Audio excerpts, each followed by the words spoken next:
유하 안녕하세요 시청자 여러분, 캐스터 이지원입니다. 오늘 토트넘 대 사우스햄튼의 프리미어리그 경기 편파 입중계 오늘도 가져가 봤는데요. 오랜만에 토트넘이 3대1, 제가 스코어를 안 올렸네요. 3대1로 조금 손쉬운 승리를 거뒀습니다. 스코어만 보면 기분 좋은 승리였고, 최하위 팀 사우스햄튼을 어쨌든 강등 확정으로 조금 밀어넣는 잔인한 결과를 만들어낸 토트넘 하스퍼였습니다. 어...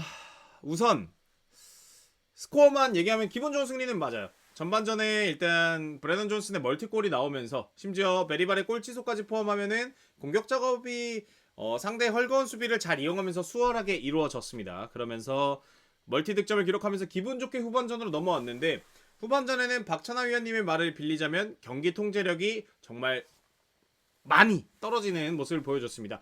오히려 후반전에는 사우스햄튼에게 홈 경기임에도 불구하고 거의 반코트를 당하는 모습을 보여줬어요. 승리를 했음에도 불구하고 감독에 대한 비난을 이어가는 게 어떻게 보면 억까라고 생각하실 수도 있지만 저는 정당한 비판이라고 생각합니다. 왜냐면 감독이 잡아줄 수 있는 많은 것들을 포스테코글라 감독이 오늘도 놓쳤어요. 일단은 세트피스 전술을 오늘도 제대로 마련하지 못했죠. 많은 코너킥과 정말 좋은 위치에서의 프리킥을 얻었음에도 불구하고 그 어떤 가시적인 효과도 만들어내지 못했던 토트넘이었습니다. 두 번째로 어떤 패턴화된 플레이로 득점을 했다기보다는 선수들의 개개인의 기량과 선수들이 상대팀에 비해서 비교적 높은 체급을 활용한 그냥 개인 기량에 의한 득점이 전반전에 2골이 나왔습니다.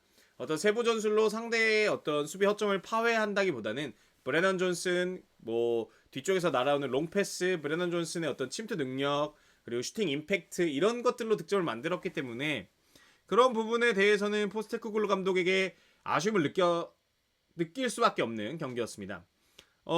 물론 전반전에 2골이 나왔기 때문에 이 부분에 대해 억까라고 하신다면 받아들이겠습니다.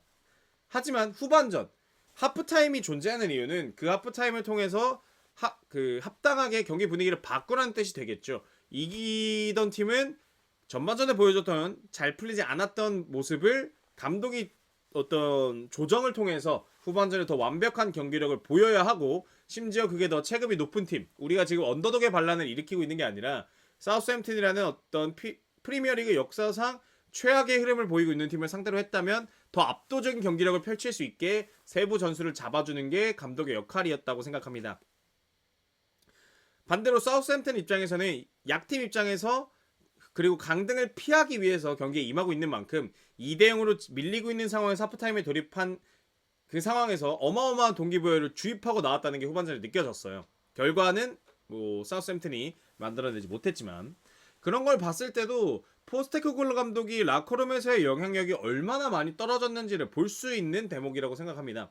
분명히 들어가서 포스테코글루 감독도 많은 얘기를 했을 거예요. 선수들에게 이렇게 해라 저렇게 해라. 근데 그럼에도 불구하고 후반전 경기력이 많이 떨어진 부분은 결국 감독이 지금 리그를 중요하게 생각하지 않고 유로파에 집중하고 있는 듯한 모습이 선수들에게도 분명히 전이 됐다고 생각합니다. 선수들이 2대0, 이겼네, 어차피 중요하지도 않는 리그 라는 그런 어떤 좀 아니란 생각들이 많이 느껴지는 경기력이었어요. 그리고 활용점정, 브래넌 존슨이 2골을 기록한 상황에서 후반 추가 시간 한 골을 먹히면서 한 골차로 쫓기고 있는 상황에서 페널티킥을 만들어냈습니다.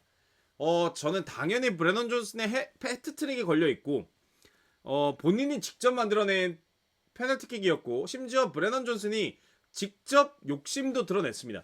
오도베르가 공을 들고 있는 상황에서 이런 모양을 하면서 나 해트트릭이다. 물론 브래넌 존슨이 아주 쾌활한 선수고 의견이 강한 선수 같지는 않아요. 이 선수가 경기력이 침체되면은 자신감이 훅훅 떨어지는 모습도 보여주고, 인스타그램이나 SNS를 경기력이 안 좋을 때는 팬들의 비난에 못 이겨서 클로즈하는 모습도 보여줬단 말이죠. 그런 모습을 봤을 때는 굉장히 소심한 선수로 느껴지긴 합니다. 그래서 어필도 강하게 하지 않고 그냥 이렇게 손가락 3개만 펼쳐 보여요. 근데 그거를 마티스텔이 찼습니다. 마티스텔도 물론 이 골이 프리미어리그 데뷔골이긴 한데, 마티스텔이 글쎄요, 아무리 브랜든 존슨이 강하게 어필하지 않았더라도 이런 거는 감독이 정해줄 수도 있는 거고, 선수들 간의 어떤 소통에서도 팀 합이 전혀 맞지 않는 거죠.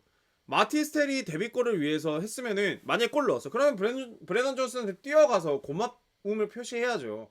그냥 자기 세레머니 뭐 이런 세레머니 하고 나서 그냥 브랜든 존슨 떨떠름한 표정으로 가서 그냥 브랜든 존슨이 가서 안아줬습니다. 그러니까 이런 부분이 얼마나 지금 팀 합이 안 맞는지를 보여주고 있고, 전형적으로 안 풀리는 팀, 잘 못 나가는 팀의 특징이 핵심 선수들의 이적설이 많이 나와요. 찌라시가 됐든 공신력이 있든 그게 엄청 많이 나오는데, 지금 뭐 손흥민 뮌헨이니 로메로 아틀레티코 마드리드니 베리발에 대해서 뭐 여러 유럽 팀들이 문의를 했다느니 많은 찌라시가 나오고 있죠. 그러니까 팀이 굉장히 지금 하나가 되지 못하고 있다는 뜻이 됩니다. 손흥민에 대한 비판 솔직히 여러분들이 거북해 하실 거라고 생각해요. 근데 손흥민 선수는 분명히 리더십이 떨어지는 선수인 건 맞습니다. 국가대표에서도 분명히 갈등의 중심에 있었고, 주장임에도 불구하고, 그리고 클럽에서도 어떤 리더십으로 선수들을 강하게 이끌고 가는 리더가 아니에요. 근데 토트넘은 어린 선수가 많고 현재 하나로 규합하지 못하는 상황에서 그런 리더가 필요합니다.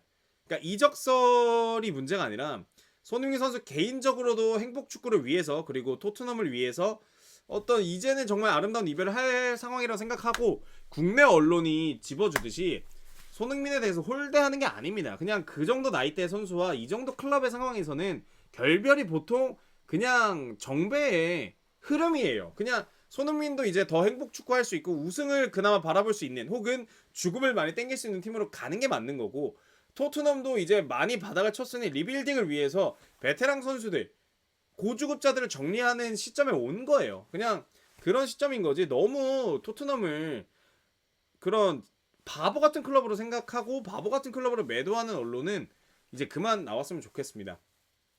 오늘 경기에서 보시다시피 굉장히 팀이 하나가 되지 못하는 장면이 나왔기 때문에 유로파 리그도 사실 많이 기대가 되지는 않아요.